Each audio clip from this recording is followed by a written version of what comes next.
Third one, motor vehicle accidents. I'll go on to some slides and talk a bit about these some more. Motor vehicle accidents often take lives at a relatively young age. They take a lot of years of life away when they happen. It's often happening in the 20s. The next one down, by the way, is infectious diseases is next, which is about 70% related to HIV and AIDS. And the fourth one is liver disease, most of that related to alcohol. And of course, I'm going to run out of time. Okay, on I go. Oops, the other way. Cardiovascular disease, pretty much as I've said, just wanted to show you what the numbers look like. The blue line, of course, is men. Having more deaths per 100,000 population. Strikes men more often, strikes men earlier. The thought was that estrogen might protect the heart. It was a hypothesis. Some of the research coming in seems to be a little bit uncertain.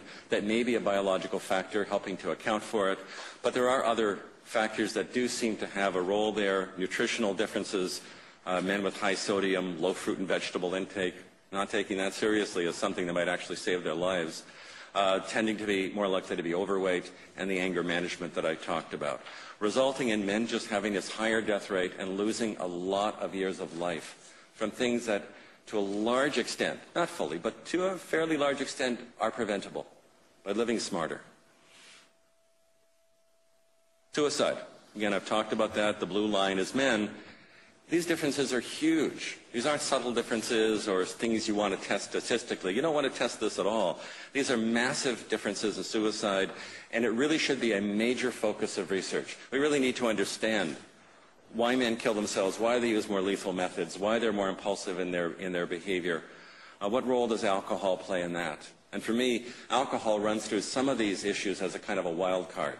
Men are far more likely to be alcohol users. I'll talk about that, and alcohol abusers. And I know from the emergency room that when someone's highly intoxicated and they carry out a suicide attempt, it's probably a much nastier one. They probably are not thinking about the future at all, nor can they. Greater tendency to move quickly from thought to action in men, which is hard as a clinician. It's much harder to predict. It's not as forgiving. You don't have the options of doing something different. If they have the thought and they act on it right away, it's difficult to have any intervention or call for help or something to moderate that effect. So a huge contributor to men's years of life lost. Motor vehicle accidents. A high proportion of deaths occur in the late teens and 20s. That's why there's so many years of life lost. That's why it's a uniquely tragic kind of source of male differential years of life lost. These are people in their 20s who lose their entire life in a moment. And what contributes to it is nothing very pressing. There's no strong reason why those lives are lost. The research says it's strongly related to young men who feel they need to prove themselves, their comfort with risk-taking, the excitement of that, and they drive in a reckless way, and they speed. And often they combine it with, or sometimes they combine it with alcohol. These are pretty dumb reasons to die, but this is a significant contributor to this difference between men and women, and it's related to the masculine role in a way that really should be changeable. And alcohol abuse. Women, about 1% of women's fatalities over the world are related to alcohol, about 6% for men. So 6 times as likely that men will die from something related pretty closely to alcohol use.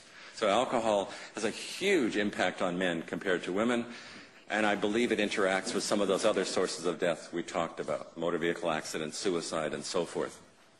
Young men are often socially reinforced, again, part of that masculine role, for excessive use of alcohol, for excessive drinking, and the risk-taking associated with it.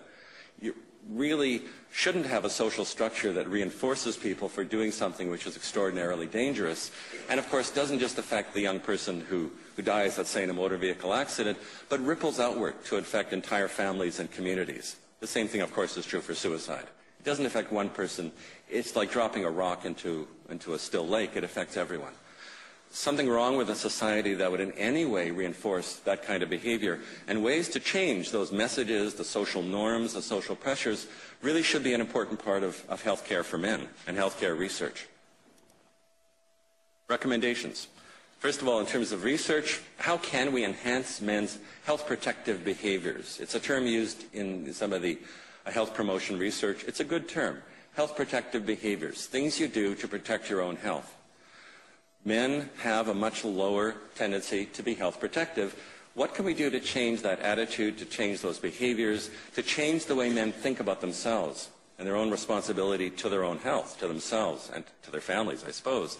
How do we reduce men's risk-taking? How do we increase their willingness to engage in preventive lifestyle? And what are men's pathways to suicidal behavior? It's an important question.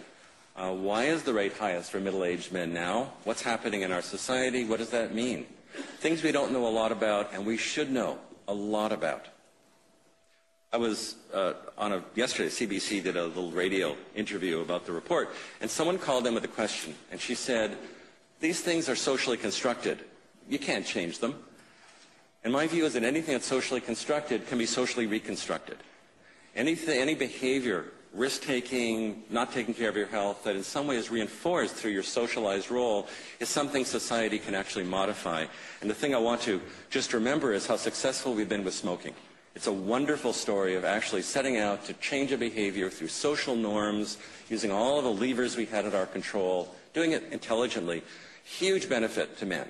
Great reduction in men smoking, and huge benefit in terms of reduced incidence of lung cancer. It proves we can actually do it.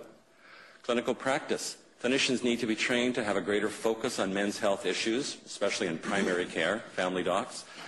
Attention to risky drinking patterns. I don't mean alcoholics, just risky drinking, 17% of the adult population.